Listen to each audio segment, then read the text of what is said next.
வணக்கம்ப்பா. இந்த கருவேப்பிலைய தாளிச்சதுக்கு போட்டு அப்புறம் தாளித்த பிறகு நம்ம குழம்புலையோ சாம்பார்லையோ காயில இருந்தால் தூக்கி போட்டுட்டு சாப்பிட்றோம்.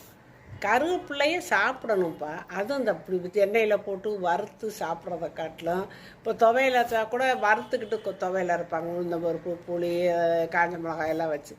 அப்படி நான் சொல்லலை. பச்சையாக சேர்க்குறது ரொம்ப நல்லது. பச்சை கருவேப்பிலை அதை எப்படி சேர்க்கலாம்? நம்ம தேங்காய் சட்னி அரைச்சா கூட அதில் 4 பச்சை கருவேப்பிலையை போட்டு அரைக்கலாம். நல்லா வாசமாகவும் இருக்கும். இப்போ ரசம் வச்சா கூட நல்லா இவ்வளோ கருவேப்பிலையை போட்டு அரைக்கும் போது இது நுணுக்குவோம் இல்லையா, மிளகு சீரகம், அது கூட இதையும் போட்டு மிக்சியில் ஒரு அடி அடித்து போட்டுருங்க. அதுவும் இதாகிடும்.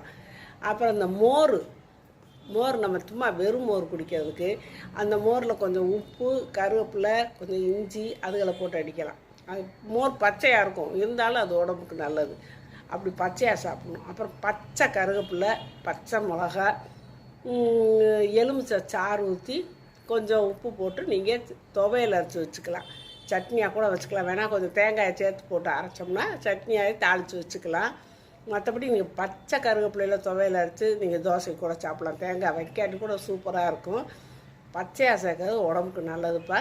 கண்ணுக்கும் நல்லது, தலைமுடிக்கும் நல்லது. அதனால் கருவேப்பிலை நீங்கள் துவையல் அரைக்கும் போது கூட இந்த கருவேப்பிலை பொடி செய்கிறாங்கல்ல, அதை வறுத்து அப்படி வறுக்கக்கூடாது.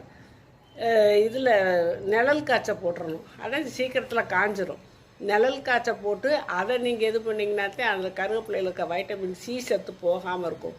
அதனால் கருவேப்பிலையை பச்சையாக முழுசாக சாப்பிட்றதுக்கு பாருங்கள்.